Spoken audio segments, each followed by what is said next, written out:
Well, hello, Facebook family. Thanks for spending part of your day with us. This is Healthy Happenings coming at you, as always, sponsored by Natural Partners. I am Dr. Holly Lucille, and it is my esteemed pleasure to be talking to the very incredible Dr. James Wilson today. Hi there, Dr. Wilson. Hi, Dr. Lucille. Nice to talk to you. I am so happy to have you. So, I don't know if you know this. It is April, and it's National Stress Awareness Month. And so I'm sure you are, yes. I couldn't think of a better topic to talk about stress. But, it's so funny, the word stress. I feel like in the last 20 years, certainly the last 20 years that I've been practicing, it almost like it needs a new definition. I mean, stress, I think in our modern day is such a big thing, and it's so overwhelming. And I am talking about, we don't have a natural relationship with stress anymore. Like back in the day when perhaps a pregnancy, that would be a stressor, right? Or a polar bear was going to come out into the path and you'd have to decide whether to fight it or get the heck out of there. But today, it's unresolved emotional issues and financial issues and relationship issues and environmental stressors and electromagnetic fields. And it goes on and on and on and on, the things that stress the body. Yes? Oh, absolutely. Yeah, things we're aware of, things we're not aware of, and they continue even in their sleep. That it continues. So absolutely, the level of stress that people are under now is far different than 100 years ago and even 50 years ago. Yeah, and it's having a huge impact on our health. I think in the research, 90% of all presenting patient visits to doctors, they have at least a contributing factor of stress. That's 90%. That's a lot. There's several studies, and the percentage varies, but it's certainly a big factor when people go in. And the problem is, they go into the doctor and they complain that stress is one of their major issues. What's their doctor going to do? What's he trying to do? Yes, That's why we have you here, because we're gonna talk all about that. But there's a couple of things I wanted to talk to you about before. So your mission, I read, is to help create a healthy world, person by person. Will you tell me a little bit more about that? Certainly. One of the biggest disappointments of my practice is even at my best weeks, I could only see about 200 people a week. And that's nothing compared to the number of people under stress and the people that need the attention that they rightly deserve. And so you don't make mass changes in societies. You make them one at a time. And the same thing, you make changes in the people's health one person at a time. And it's person-to-person contact. And as that person seeing the light and seeing how they make changes, they need to make changes in their life. So, yeah, we can do it through churches and different community organizations and other things, and I know that helps. But the real changes happen when it's person-to-person contact, when there's an individual that's making a difference in their life, their own particular life. And then, of course, after they get themselves on the lifeboat, then hopefully they reach out and help others into the lifeboat. Yeah, I always say, I think you wanted to put yourself out of business just by people not needing you, right? That's the best thing. Yeah, I've said that. If I had to leave business, my practice, because there weren't enough people that were suffering and needed my help, I'd be the happiest guy in the world. Yeah, and I think we're gonna set this problem up as far as how stress is affecting sleep, how stress is affecting our health, all of those things, what we can do about it. But, I think it's such an important thing, because I believe that, as you do, when people feel better and they are better, they do better. And then they do better in their communities, and then that ripples out. And I think from a worldview, what else could we ask for, right, than people to start feeling better? You wrote an incredible book that actually changed my life. It was called Adrenal Fatigue, the 21st Century Stress Syndrome. When was that book published? And can you just give me a little bit of an idea about how you came about writing that book? Yeah, it was published first in 2001, right after 9/11, and that wasn't intentional, that was just accidental. And how I came to writing the book is that I've been lecturing on the HPA axis and the importance of it. And as I went into an ACAM conference, Ward Dean slammed the door and he said, "So when are you going to write your book?" And I said, what book? And he says, the one on adrenal dysfunction. I said, well, you know a lot about that. Why don't you write it? He goes, nah, you're the man. And I said, well, okay. I don't know. I don't know what to do. He says, listen, you could get a ghostwriter. They could write it for you. Great. What's a ghostwriter? Well, someone that writes it for you. And then you just pay them part of your royalties. I said, great. Where do you have one? He goes, I got one. I can send you. So anyway, I went through 3 ghostwriters, and I realized it was mine to write. Yeah. And so it took 2.5 years to write this. Yeah. And it was basically based on my experience, my clinical experience, because I used to practice in this small village about 60 miles northwest of Toronto, a place called Fergus, Ontario. And my patients started out being mainly mixed grain and sheep farmers, hog farmers, and old order Mennonites. And then people started coming up from Toronto, and people started coming up from Detroit and Chicago. And pretty soon I'm having to have reservations at a hotel nearby to give them discounts because they're traveling these long distances. And stress played a large part of this. You know, farmers, when they're in planting season and harvesting, people in Toronto under stress all the time, especially a lot of musicians. I even had a lot of coke freaks coming up from Detroit because I could grow hair back in their noses from when they got tweeted out. And but you could see a lot of these people just were overwhelmed with stress. Yeah. So I started looking at how much stress affects their life and what could be done to help them. And so the book is basically what happened in my practice during that time and trying to help people recover. Yeah. And I saw the adrenals were so important in this. And no one's talking about the adrenals. Right. In 1988, I think it was you that coined the term adrenal fatigue. And you and I have had a conversation about this before. And I want to just clear this up because I think there are some schools of thought that think, okay, well, adrenal fatigue is kind of maybe a slang term for what we're talking about with the HPA axis and dysregulation or over-adaptation. But talk to me a little bit about that adrenal fatigue, because we're going to talk about the adrenals a lot today. Okay. Yeah. When you look in the older literature, you'll see that the low adrenal function had several names: functional hypoadrenia, minor Addison's, hypoadrenia was one of them, non-classical hypoadrenia. Right. So it had a number, and they were mostly jawbreaker terms, and you needed a bit of a medical understanding to understand what they mean. I was looking for a word that the public could use and get their head around and their tongue around, so it wasn't a 50-cent word. And that's what Now, do the adrenals fatigue? No. No more than the brain gets foggy. If you dissect the brain, you don't find fog in the brain. And the nerves don't break in a nervous breakdown. So there's a little bit of what would you say, artistic license that happens all through medicine. And so adrenal fatigue is what I describe when the adrenals can't keep up with the amount of stresses. So the stresses, of course, are mediated all by the hypothalamus.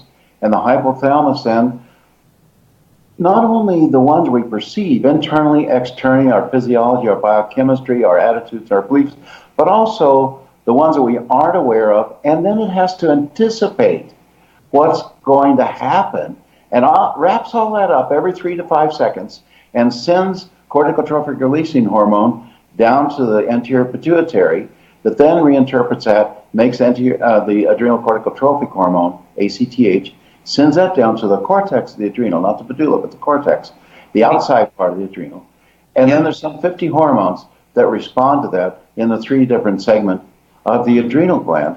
And that's what helps us keep homeostasis during stress. So every 3 to 5 seconds, our body is readjusting to help us get through. But, you know, the body is meant to work in this homeostatic area. So we can sway here and here and here. And it's okay. The body finds it easy to keep into balance. But as we get further and further, as we start going to the limits of the stress tolerance, it becomes more difficult for the body to respond. It has to have more mechanisms in order to get that person back to some sort of homeostasis. And then the stress continues, and in some people the wheels come off. And the wheels can come off as mildly as they just lose their love for life. Gumption. They to all the way to being incapacitated. Yeah. I have a doctor in New Zealand who was so incapacitated by just adrenal fatigue. That was the only thing. She had to be carried from the washroom to her bed and back again by her father. 42-year-old female, wonderful person, very dedicated physician. And she became so depleted that she had to be carried back and forth. Well, all right. So I think for our conversation today, we are just going to stick to adrenal fatigue because I get it. The adrenals do the lion's share of their burden during that 3 to 5 second process that is going on every single day, trying to adjust. And certainly there are, and this is a real thing. You know, I've always said to my patients, because they're like, why doesn't my doctor talk about the adrenals? And I'm like, well, it's almost like if you would go into your ophthalmologist sometimes, you know, and they would look at your site and go, well, you know, you're not blind yet, so we're not going to treat you, meaning you don't have Addison's disease or you don't have Cushing's disease. You know, we're not going to treat you, or we're not going to give you any support or assistance because you're not blind yet. It's like, why wait till we get to the spectrum? There are these variations, and obviously in the literature, we're seeing more and more about over-adaptation and dysregulation throughout the hypothalamus pituitary adrenal axis. But since so many people have chronic stress, overall, high level, tell me, what is the effect on our health? Well, first of all, let's look at how medicine defines chronic stress. If you look at the books on endocrinology, you're going to find that they define stress as something that lasts more than 24 to 36 hours. So we're not talking about months and weeks. We're talking about chronic as being more than, we'll say, 36 hours. So that's one big thing. But what does stress do to our body? Well, almost when I was first doing my research, I was looking to see how the adrenals affected the body. And I found that it went to every single place in the body. And I had two difficult times finding one for fingernails and hair. But I finally found that stress does affect even the adrenals even affect hair and fingernails. So it goes everywhere and does everything.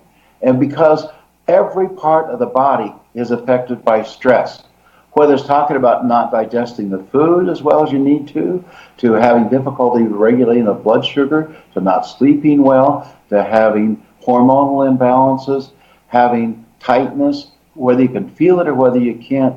You've heard the people say, relax. I have relaxed. Well, a lot of people aren't aware of the stresses that they're under. And so they go on. And not only that, there was an article appeared not too long ago about some New York women executives who prided themselves on how much stress they could take and they could take on. How idiotic is that? That's so sad. Because stress is like, I used to race dragsters, AA fuelers. Oh, okay. And so, you know, the slingshot dragsters. Yeah. So, a usual car, you rebuild every 100,000 miles or so, back then. This one we rebuild after every second quarter mile run. Why? Because we're turning 12,000 RPM. Because we're cramming tremendous amount of stress on that car in that short amount of time. That huge amount of stress, that car has to be rebuilt. That engine has to be rebuilt. And it's the same thing with the people. You're running 24 hours a day. You're not eating well. You're crammed with meetings and thinking about where you're gonna be at noon. Well, it's 10 o'clock in the morning, and it's go, go, go, and that's like having an engine that's running at 7,000 RPM all the time. Something's got to give. And some people, it lasts for a week. Some people, it lasts for a month. Some people, it lasts for 15 years. But at some point, the wheels start coming off the cart. They start breaking down in little ways. And then you just mentioned with the adrenal glands, there's 50 different hormones in those glands. And if we are moderating and perceiving or experiencing, I would say experiencing or perceiving stressors, and we've got all of the building blocks to these hormones that are being released to have us respond to the stressors, we have to have that recovery period. And I think that's one of the biggest things in our modern day regarding chronic stress is like, it's great. Come on, bring it on, New York ladies. You know, you want stress, but can you recover? Can you rebuild?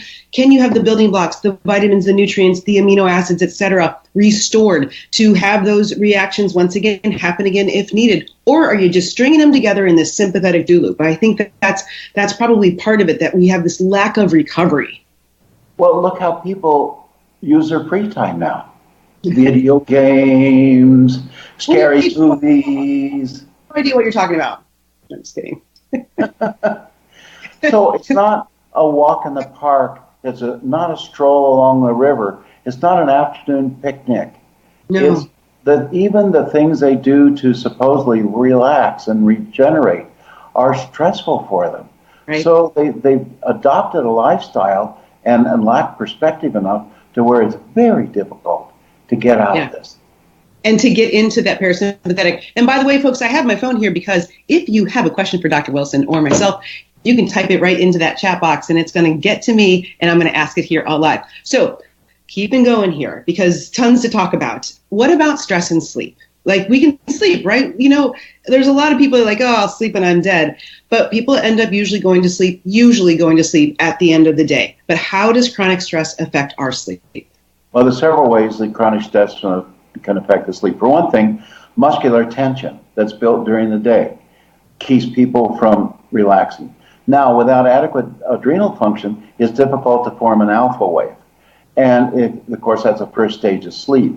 And so without the alpha wave, it's difficult to get into the beta, theta, and delta waves. Another thing that happens is that cortisol suppresses serotonin.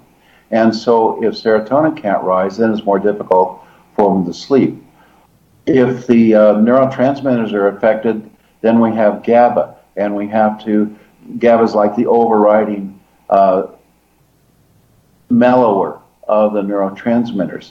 And cortisol is involved in that. Over 40% of women's progesterone is secreted by the adrenal glands. And so and pregnenolone is the mother hormone. We have both progesterone and allopregnenolone in the brain that help it relax and go to sleep. As a matter of fact, one of the favorite things that I use when people can't sleep is I have them put a little progesterone cream right on the carotid arteries in the back of the knees, over the top, somewhere where there's no fat pad, so that it can get into the system really quickly, and within a half an hour to 45 minutes, that progesterone can help them relax, both men and women, by the way. And so and we use up tons of magnesium during the stressful times. Magnesium is very important to help relax and help that parasympathetic nervous system start to kick in, as well as a lot of different adrenal hormone functions require magnesium. So the adrenals are very important, and stress definitely affects sleep. So what do we see then? We get two major patterns of sleep. First of all, if they can get to sleep, and that's a big deal. If they can't, then there's some herbs they can use like ashwagandha and Eleutherococcus silicosus, maca, licorice, and help them relax. And then also we can have them take extra magnesium, 600 milligrams to get to sleep. Hopefully a citrate or something easily absorbed so they get in there. Then that helps them maybe relax, but then a lot of times you see them wake up between 1 and 3. What do we see there? Well, that's a lack most of the time of that 4-hour glycogen reserve. And that's once again an adrenal function, because they're not storing glycogen, because cortisol is necessary to make glycogen, and it's necessary to break down glycogen. And so blood sugar drops during the night and usually wakes them between 1 and 3. The other time that people usually wake up is between 4 and 5, and they can't get back to sleep. That's the lowest, that's the nidus of adrenal function.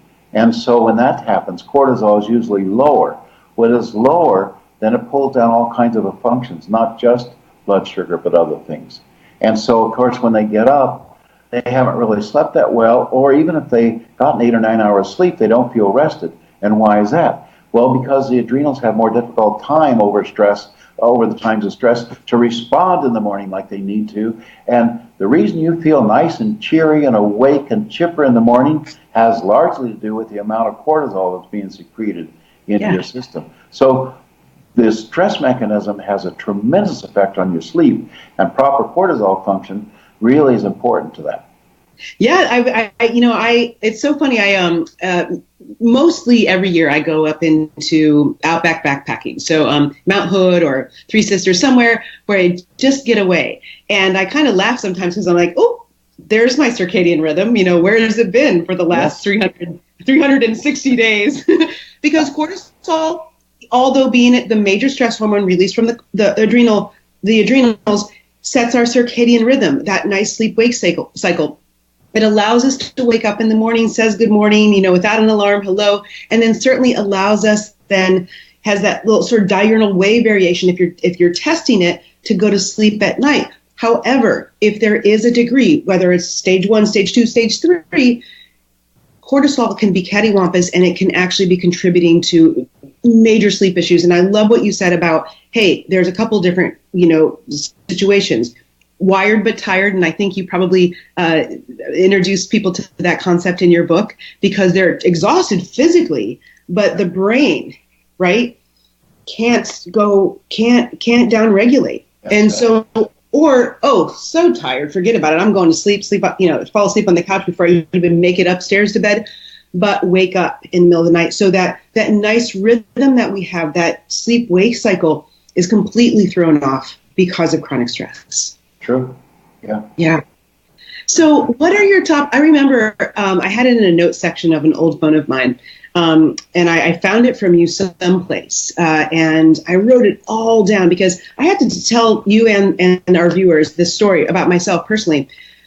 I have had a lovely and amazing and blessed career. I've spent a lot of time on the road, last 15 years, flying and just really doing quite a bit. So I was coming home from New York, and it was Syracuse, so it wasn't the city. So I had I had a connection in Detroit, and then it was my second trip of the year, or excuse me, not of the year, of the week, back to back, and it was just a night. So the night in Syracuse, I had a talk. Coming home the next day, I really wanted to be home.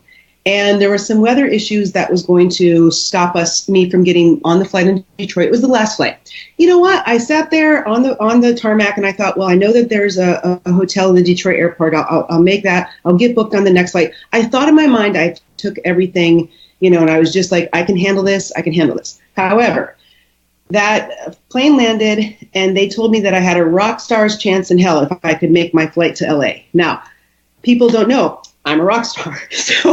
So I took off running, and I literally, Dr. Wilson, ran probably faster than I'd run ever since, 11th grade or something, for about 11 minutes, down wow. Made my flight barely. Yes. However, I sat on the flight, and something just did not feel right. And we took off, and I actually became a recipient of a medical emergency on that plane. Yep. And you know what happened? Now, this was a long discovery period, but when I was running, obviously my body, that's a stressor. My body doesn't know that there's a bear not behind me. My body doesn't know that I simply just want to sleep in my own bed tonight, right? Running, got on that plane, and guess what I didn't have enough of to regulate my blood sugar? I did not have enough of cortisol. I had been hanging on by a thread, abusing caffeine, using wine to go to sleep at night, and it all caught up with me, and that was the straw. And I have been dabbling in this area, obviously, from a clinician's perspective for many years, but boy, did this dial it in for me. And it's nothing that you want to take for granted. And now the people that I see in my practice where I'm knowing like this is a slippery slope and there's a cliff coming, I'm able to I'm able to sort of share part of my story, because I actually had to start taking Cortef, or a little bit of cortisol, to actually help me really heal from a very distinct adrenal dysregulation and deficiency. Wow. Well, that's quite a story. Yeah. Brave you to share it. Yes. Yeah. So, but now this is an extreme, because I'm an extreme person pretty much in everything that I do. But for people that are, and they know that they're dealing with adrenal fatigue, what are your recommendations? Where do people start there? I know that you mentioned some great botanicals. There's magnesium, there is lifestyle, there's dietary. Go ahead, give it to us. Well, first of all, you've got to look for the right kind of dietary supplements, because when you look at, these are P450 pathways, And they're all NAD or NADPH pathways except for one particular one. But of all the cascade, when you start from cholesterol, the adrenals can make its own cholesterol. I don't know whether you knew that. It can start with acetate and make its own cholesterol. And what kind of cholesterol does it make, by the way? LDL cholesterol. You know, the one everyone's trying to get down to zero? Yeah, exactly. That's what all steroid hormones are made from. LDL cholesterol. So anyway, we go through that, and those are all P42 pathways, NAD or NADPH pathways. So what's that mean? Anytime you see that NAD, that's niacin. You need vitamin B3 for all those. You need a large quantity of it in order to do that, and you should have a sustained release. You also need large amounts of B6 because you got hydroxylations, transaminations that are happening during that time. And so my suggestion is finding a supplement that has large amounts of both P5P, the active, and the hydrochloride form of pyridoxine, because then you get a double whammy. You get a conversion of the hydrochloride to the P5P in the liver, and then you get the P5P working immediately. And once again, a sustained release would help.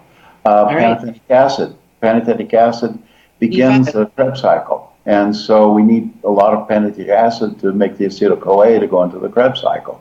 And then you need the supportive other B vitamins as well. You need the adrenals burn up tons of C, but here's your problem with most Cs, and so you want to look for a special C. First of all, time release, and second of all, you need to somehow neutralize that C, because C is acidic, and people under stress are acidic. And you're going to taking 10 grams of C is going to make you more acidic, and what's your body going to do then? It's going to pull calcium and magnesium, two cations that you need desperately under stress, out of the system to balance that acid pH. And so you trying to do a good thing, you can do a bad thing. And not only that, if you don't have a sustained C, you get this peak and valley effect where you get this huge rush of C, and the kidneys a long time ago figured anything in that quantity must be toxic, so we better get rid of it. So you don't have sustained Cs and those sustained nutrients. It lets the titers rise in the bloodstream and let the nutrients go into the cell. But when you take it in those huge quantities without it being sustained released, it goes up and then it gets peed out. So the person doesn't get that much benefit. So those are things. Now, if that person has moderate to severe adrenal fatigue, and you can find that on the adrenalfatigue.com website by taking that questionnaire, then you probably have some damage to the adrenals. And you need those, and I found the best thing, I had to find this out by accident. The glandular extracts are the best kind. Now, of course, cortisol makes sense, but also if you could take the hypothalamus and pituitary in order to make sure that HPA axis is covered. Those glandulars, those supportive glandulars. Yeah, but I like the ones that are hormone-free, because if I'm a doc and I want to prescribe hormone, I want to know how much hormone I'm prescribing. I don't want to take this cow that may have been under, or this pig that might have been under a lot of stress, and this one that wasn't any. And so when I give them that tablet or that capsule, that caplet, what am I giving her? Well, this has this much hormone, and this other product has this much, and inside that bottle, there's 14 tablets that have this much, and 12 tablets have this much, and so I just don't like hormones in there. Anyway, what I'm trying to do with a glandular is I'm trying to give the building blocks to the adrenal to rebuild itself. And that's what I found made the fundamental difference of people fully recovering and feeling 20 to 30% better by just using certain nutritional supplements that they might pull off the shelf or read an article about. But an organized approach taken regularly in a well thought out manner, and they are available. So, you know, people have already done the work for you, and they're available. You just have to look for them a little bit, but they're there, and the proof's in the pudding, because some of these have been around for a while, and they've treated thousands and thousands of people successfully. So that's an important thing to know. Then there's a lot of things you could do. For one thing, you never want to skip meals. You never want to skip meals. Keep that blood sugar stable. Yeah, and you want to eat before 10 and again before noon, because what's happened, the blood sugar is usually low, and it'll quickly rise it up, but then make it go down, because you'll get an insulin over response most of the time. And so you got to eat before 10 and again before 12. You want to probably have a little snack in the afternoon, because you've got to probably a cortisol low coming in the middle afternoon. And then another thing you want to do is at least once a day, take some time to do some deep breathing. And what are you doing there? Well, there's several described in the book, but the deep abdominal breathing is going to help rebalance the acid-base balance. It's going to help the sympathetic parasympathetic system to help normalize itself out. And it's going to give you that little 10-minute vacation, 15-minute vacation that you really need. In addition to that, just breathing reminds the adrenals that you are properly oxygenated, that they don't have to be on alert, that you might be hypoxic soon because, there's a lot of shallowness going on and such. It's a good way to settle everything down. Oh, shallowness is perfect because when people get under stress, they tend not to breathe. And so, and if they breathe, they do chest breathing, not abdominal breathing. So they don't, the tidal volume doesn't get redone like it's supposed to. And so the residual stays in the bottom part of the lungs. So that really deep breathing helps people break that stress cycle, because when people are under stress, they tend to cave in and not breathe. I thought about this, and I think it's probably a reaction. Like you see that rabbits don't move when they're under stress. Yeah. And I think there's maybe something in our ancient genetics that when we're under stress, don't move. But we don't breathe. And so one of the things we use to break the stress cycle, momentarily at least, is some breathing deep. Another thing. Breathing, taking the right nutrients from a good formulation. And you definitely have been doing this for a long time. You're very well educated, Dr. Wilson. You know all of those things. So thank you. Keep going. Look at your life. Yeah. Look at what you really want and what you're really doing. And do they match to each other? And if they do, are you doing too much of it? Are you not doing enough? So how do you know? If you're pooped at the end of the day, you're probably doing too much. It should be, I think I'll go to bed now. Not, where's that bed? Right. I made it through another day. Yeah. No, when you wake up, you want to go, hello world. Yes, am I glad to be here today? Not, oh God, can you turn that alarm off for another 15 minutes? Oh, where's my coffee? Where's that second Red Bull to keep me going? Oh, yes, if I can just make it to noon, I know I can do it. No, that's when you know things are going wrong. No, and it's a slippery slope. It's no way to live. And I love that you've spent such a large part of your life in your work trying to help people get out of this slippery slope and this vicious cycle, because, and I think we still have so much more work to do. Seriously. Dr. James Wilson, I can't thank you enough for your time, your astute education, and how deeply you dove into adrenal fatigue and all of the work you've done. Once again, the book, The 21st Century Stress Syndrome, I think it's so packed full of resources for folks. And you wrote it, going through those ghostwriters. I love that story that you told right from the heart. I really thank you so much. I got one question here for you. We're going to wrap up, but can people ever fully recover when they have been deemed fatigued or adrenal, if they've been diagnosed with adrenal fatigue, especially if stress is still an issue? Do you remember that Australian doctor I told you that had to be carried from her washroom to her bathroom? Yeah. I saw her 3 years later, and she looked at me. I saw her at the end of a hallway, and she squared her shoulders and said, like Arnold Schwarzenegger, "I'm back." She fully recovered. Yeah, so it can happen. But I say the key of that is the glandular extracts. They're the key. But changing your lifestyle, making sure your diet is right, redoing your stress out, all plays a huge role. Can you recover? Absolutely. In almost every case you can. All right. Well, with you at somebody's side, especially with all the resources that you provide, you said at adrenalfatigue.org, correct? .org, adrenalfatigue.org. You can take out a questionnaire and have more resources available there. Once again, this is Dr. Holly Lucille from Healthy Happenings always as well. Thank you so much for spending part of your day with us. Sponsored by Natural Partners, and we're going to see you next time. Thank you.